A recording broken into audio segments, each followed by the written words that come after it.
Chapter 28. Penalty of hunting while on pilgrimage. Chapter 1. The penalty for hunting by a Murim. Chapter 2. If a non-Murim hunts and gives to a Murim. Narrated Abdullah bin Abu Qatada. My father set out for Mecca in the year of Al-Hudaybiyah, and his companions assumed Ihram, but he did not. At that time, the Prophet was informed that an enemy wanted to attack him. So the Prophet proceeded onwards, while my father was among his companions. Some of them laughed among themselves. My father said, I looked up and saw an onager. I attacked, stabbed, and caught it. I then sought my companions' help, but they refused to help me. Later, we all ate its meat. We were afraid that we might be left behind, separated from the Prophet, so I went in search of the Prophet, and made my horse to run at a galloping speed, at times, and let it go slow, at an ordinary speed, at other times, till I met a man from the tribe of Bani Gifar at midnight. I asked him, Where did you leave the Prophet? He replied, I left him at Tahun, and he had the intention of having the midday rest at As-Suqiyah. I followed the trace and joined the Prophet and said, O Allah's Messenger, your people, companions, send you their compliments and ask for Allah's blessing upon you. They are afraid lest they may be left behind, so please wait for them. I added, O Allah's Messenger, I hunted an onager, and some of its meat is with me. The Prophet told the people to eat it, though all of them were in the state of Ihram.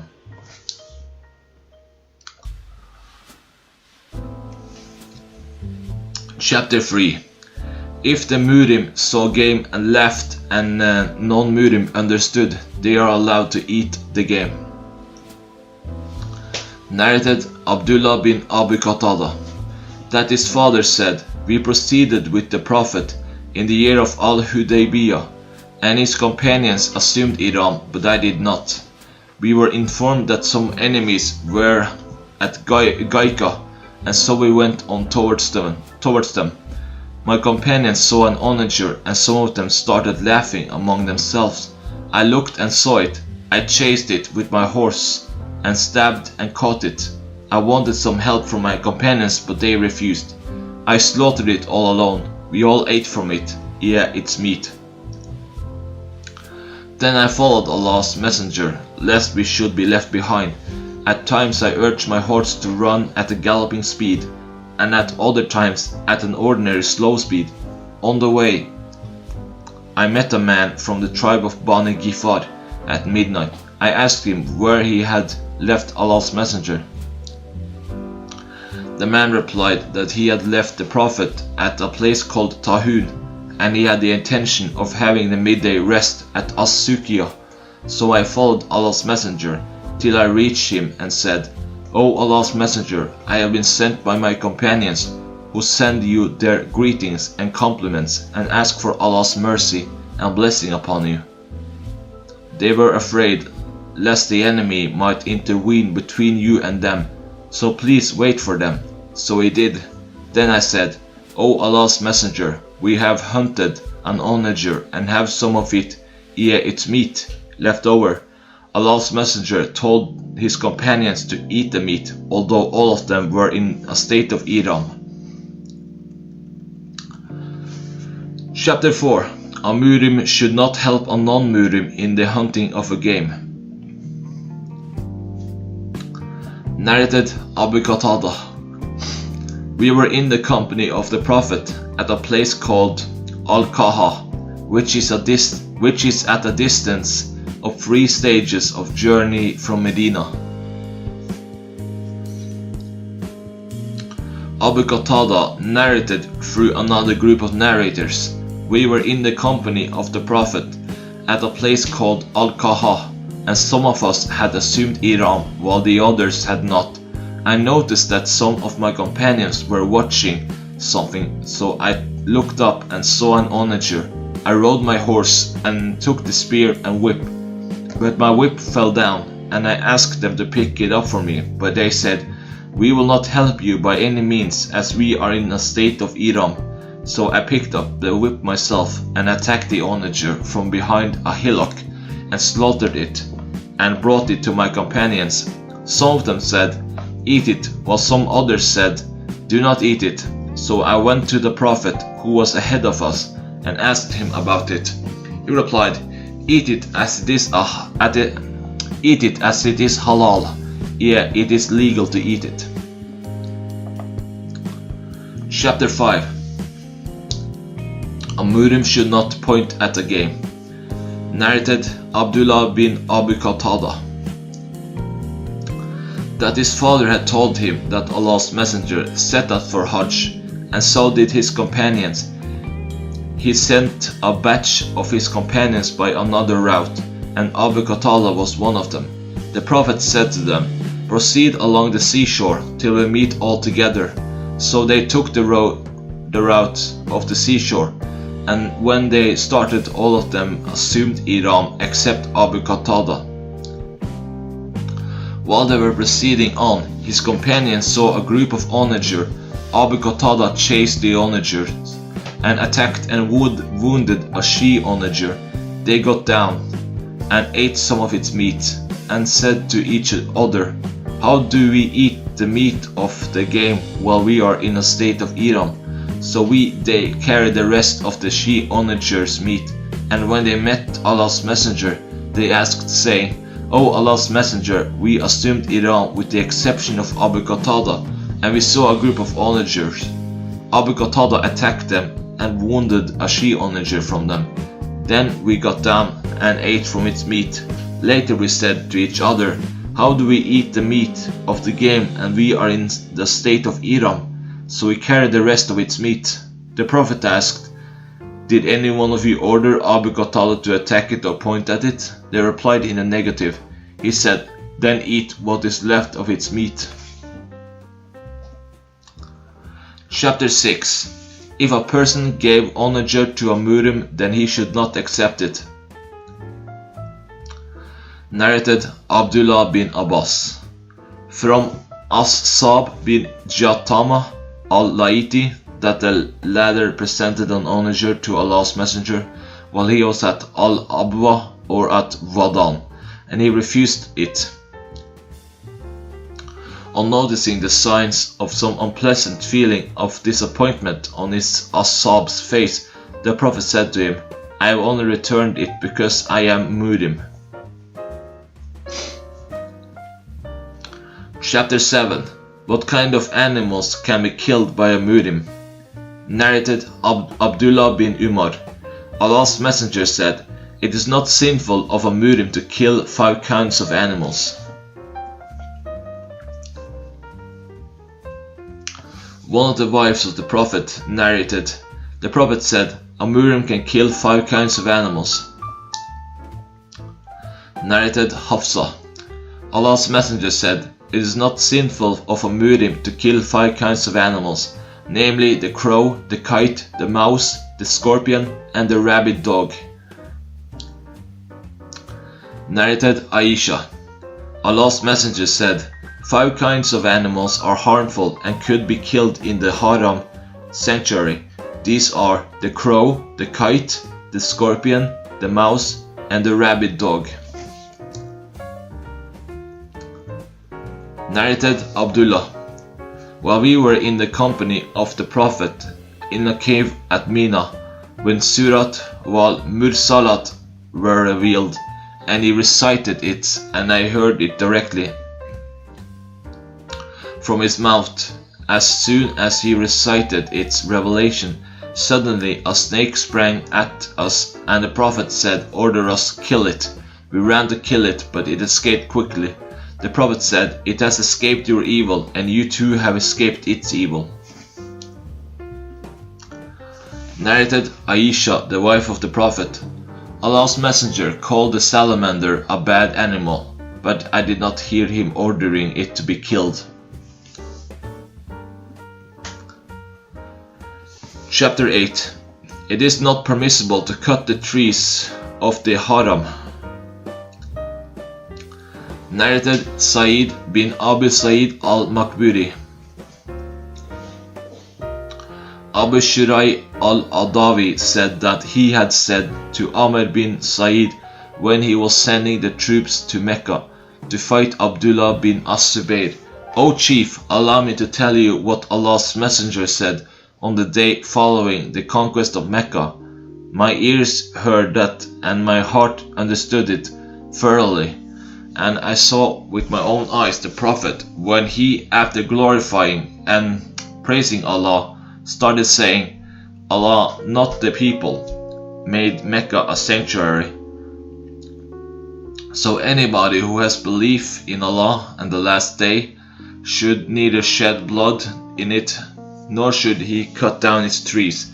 If anybody argues that fighting in it is permissible on the basis that Allah's messenger did fight in Mecca, say to him, Allah allowed his apostle and did not allow you. Allah allowed me only for a few hours on that day of the conquest, and today its sanctity is valid as it was before. So those who are present should inform those who are absent concerning this fact." Abu Shuraih was asked, "What did Amr reply?" He said, Amr said, "O Abu Shuraih, I know better than you. In this respect, Mecca does not give protection to a sinner, a murderer, or a thief." Chapter 9. The game in the haram should not be chased. Narrated Ibn Abbas. The Prophet said, Allah has made Mecca a sanctuary, so it was made a sanctuary before me and will continue to be a sanctuary after me. It was made legal for me. Yet I was allowed to fight in it for a few hours of a day. It is not allowed to uproot its shrubs or to cut its trees, or to chase or disturb its game, or to pick up its lukata, fallen things, except by a person who would announce that what he has found publicly. Al-Abbas said, "O Allah's messenger, accept al-idkir, a kind of grass, for it is used by our goldsmiths and for our graves." The Prophet then said, "Accept al-idkir." Ikrimah said, "Do you know what chasing or disturbing the game means?" It means driving it out of the shade to occupy its place. Chapter 10. Fighting is prohibited in Mecca. Narrated Ibn Abbas. On the day of the conquest of Mecca, the Prophet said, "There is no more emigration from Mecca, but jihad and intentions, and whenever you are called for jihad, you should go immediately. No doubt, Allah has made this place, Mecca, a sanctuary since the creation of the heavens and the earth, and will remain a sanctuary till the day of resurrection, and Allah has ordained its sanctity. Fighting was not permissible in it for anyone before me, and even for me it was allowed only for a portion of a day. So it is a sanctuary with Allah's sanctity till the day of resurrection.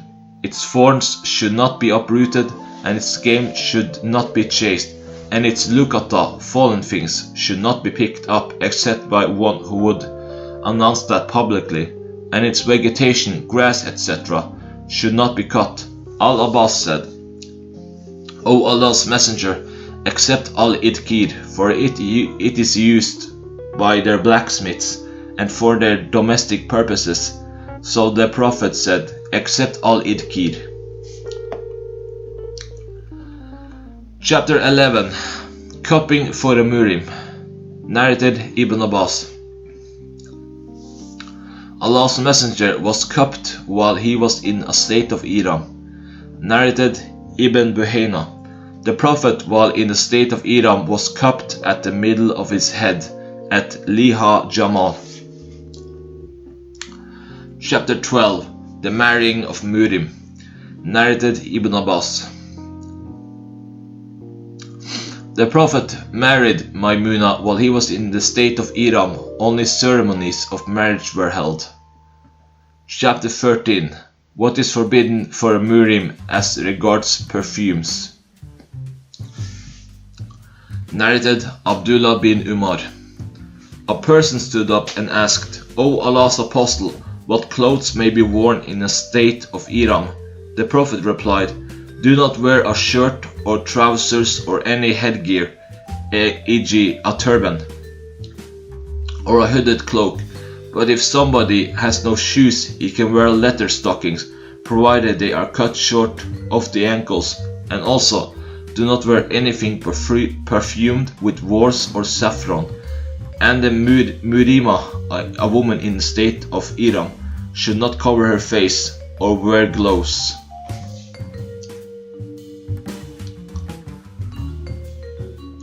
Narrated Ibn Abbas. A man was crushed to death by a she-camel and was brought to Allah's Messenger, who said, give him a bath and shroud him, but do not cover his head, and do not bring any perfume near to him, as he will be resurrected reciting Talbiyah. Chapter 14. The taking of a bath by a murim. Narrated Abdullah bin Hunayn. Abdullah bin al-Abbas and al-Miswar from al-Miswar bin Makrama differed at al-Abwa. Ibn Abbas said that a murim could wash his head, while al-Miswar maintained that he should not do so. Abdullah bin Abbas sent me to Abu Ayyub al-Ansari, and I found him bathing between the two wooden posts of the well, and was screened while a sheet of cloth. I greeted him, and he asked who I was. I replied, I am Abdullah bin Hunayn, and I have been sent to you by Ibn Abbas to ask you how Allah's Messenger used to wash his head while in the state of Iram. Abu Ayyub al-Ansari caught hold of the sheet of cloth and lowered it till his head appeared before me, and then told somebody to pour water on his head. He poured water on his head, and he, Abu Ayyub, rubbed his head while his hands by bringing them from back to front and from front to back, and said, I saw the Prophet doing like this. Chapter 15. Wearing of kuf by a murim if slippers are not available. Narrated Ibn Abbas. I heard a Prophet delivering a sermon at Arafat saying, if a murim does not find slippers, he could wear kufs, socks made from thick fabric or leather, but he has to cut short the kufs below the ankles. And if he does not find an isar, a waist sheet for wrapping the lower half of the body, he could wear trousers. Narrated Abdullah. Allah's Messenger was asked what sort of clothes a murim should wear. He replied, he should not wear a shirt, turbans, trousers, a hooded cloak, or a dress perfumed with saffron or wars. And if slippers are not available, he can wear kufs, socks made from thick fabric or leather, but he should cut them so that they reach below the ankles. Chapter 16. If an isar is not available, one can wear trousers. Narrated Ibn Abbas. The Prophet delivered a sermon at Arafat and said, whoever does not get an isar can wear trousers, and whoever cannot get a pair of shoes can wear kufs, socks made from thick fabric or leather. Chapter 17. Carrying of arms by a murim. Narrated Al-Bara. The Prophet assumed Iram for Umrah in the month of Dhul Qa'dah, but the pagan people of Mecca refused to admit him into Mecca till he agreed on the condition that he would not bring into Mecca any arms but sheated. Chapter 18. Entering the Haram and Mecca without Ihram. Narrated Ibn Abbas.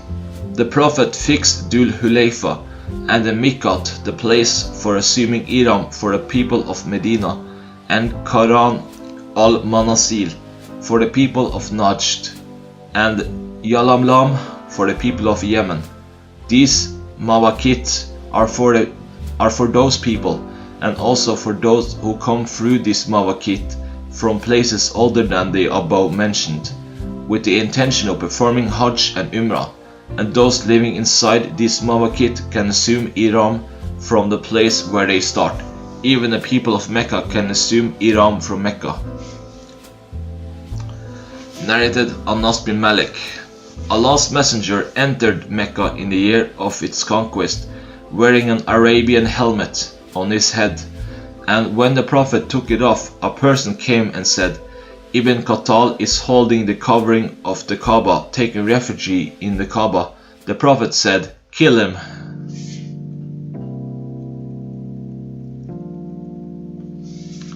Chapter 19. If somebody ignorantly assumed Ihram while wearing a shirt, will Fidya be compulsory?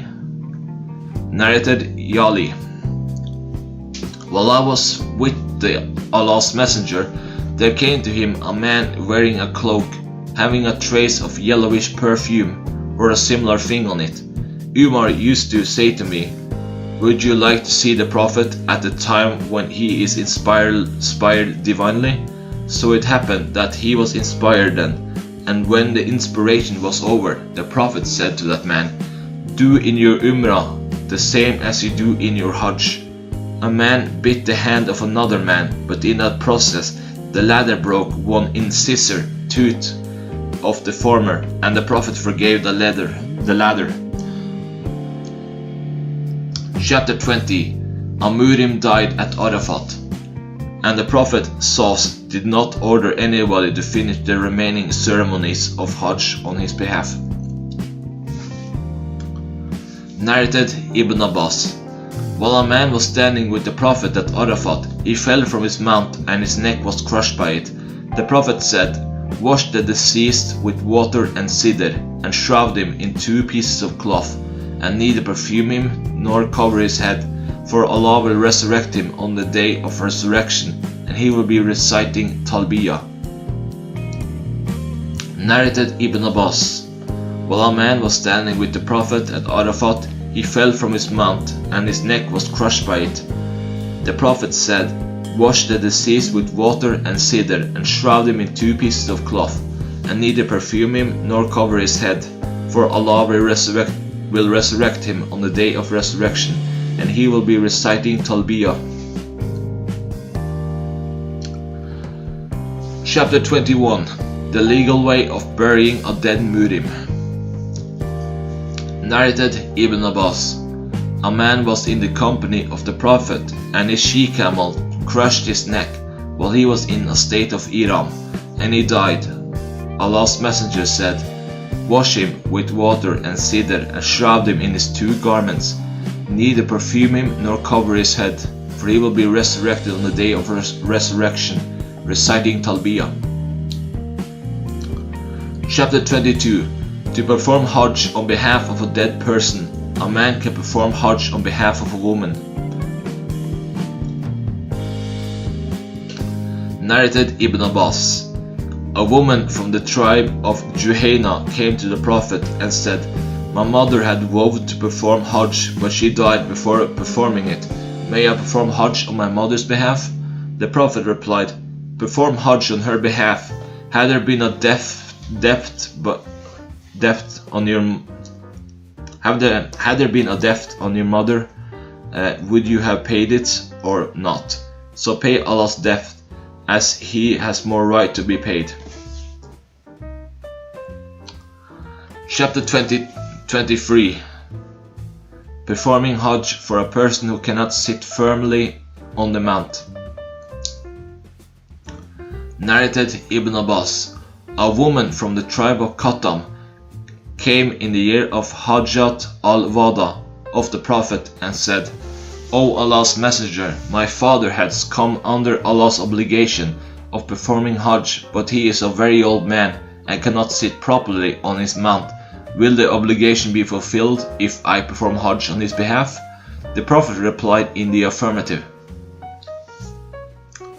Narrated Abdullah bin Abbas.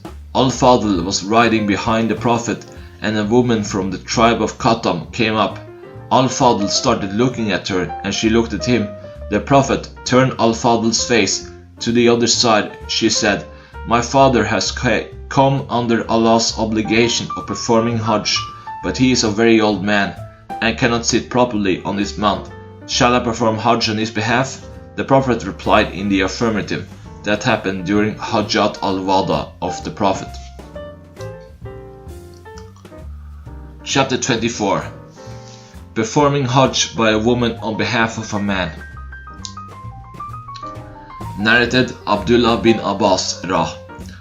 Al-Fadl was riding behind the Prophet, and a woman from the tribe of Khatam came up.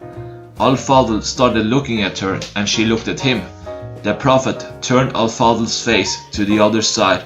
She said, My father has come under Allah's obligation of performing Hajj, but he is a very old man and cannot sit properly on his rahila mount. Shall I perform Hajj on his behalf? The Prophet replied in affirmative. That happened during Hajjat ul-Wada of the Prophet. Chapter 25. The Hajj of boys, children, etc. Narrated Ibn Abbas. The Prophet sent me to Mina with the luggage from Jam, al-Mustalifa at night. Narrated Abdullah bin Abbas. I came riding on my she-ass and had just then attained the age of puberty. Allah's Messenger was praying at Mina. I passed in front of a part of the first row and then dismounted from it, and the animals started grazing. I aligned with the people behind Allah's Messenger. The sub-narrator added that happened in Mina during the Prophet's Hajjat al-Wada. Narrated As-Sa'ib bin Yazid. While in the company of my parents, I was made to perform Hajj with Allah's Messenger, and I was a 7-year-old boy then. Fath ul-Bari, page 443, volume 4. Narrated Al-Juaid bin Abdul Rahman.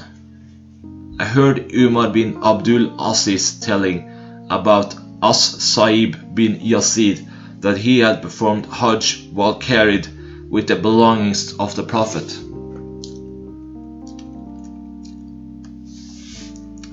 Chapter 26. Hajj of Women.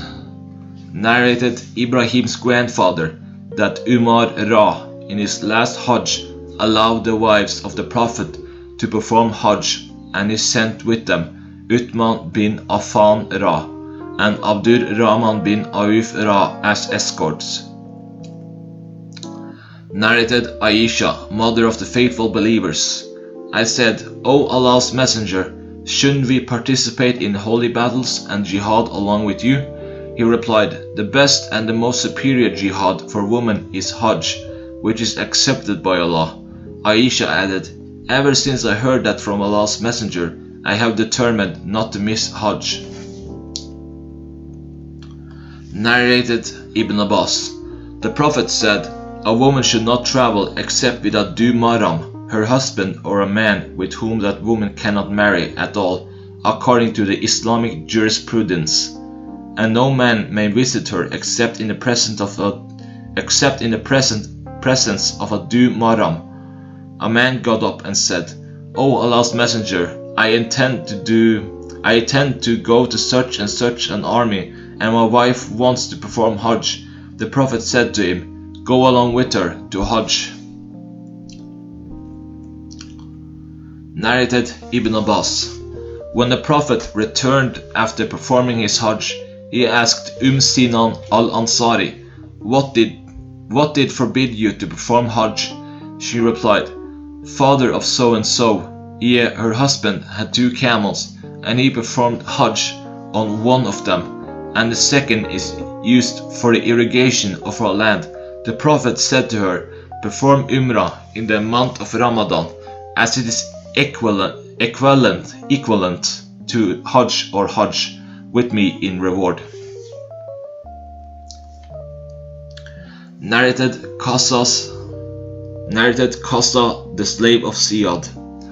Abu Sa'id, who participated in 12 Ghazawat with the Prophet, said, I heard 4 things from Allah's Messenger, or I narrate them from the Prophet, which won my admiration and appreciation.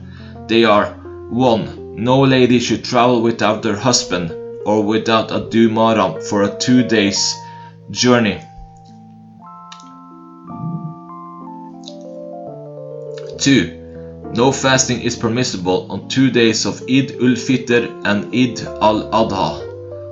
3.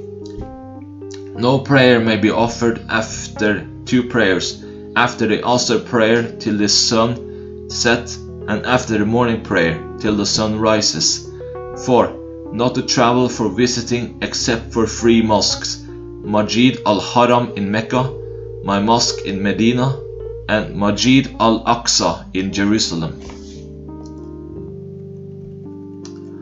Chapter 27. Whoever vowed to go on foot to the Kaaba. Narrated Anas. The Prophet saw an old man walking, supported by his 2 sons, and asked about him. The people informed him that he had vowed to go on foot to the Kaaba. He said, Allah is not in need of this old man's torturing himself, and ordered him to ride. Narrated Uqba bin Amir. My sister vowed to go on foot to the Kaaba, and she asked me to take the verdict of the Prophet about it. So I did, and the Prophet said, she should walk and also should ride. Narrated Abul Khair from Uqba as above.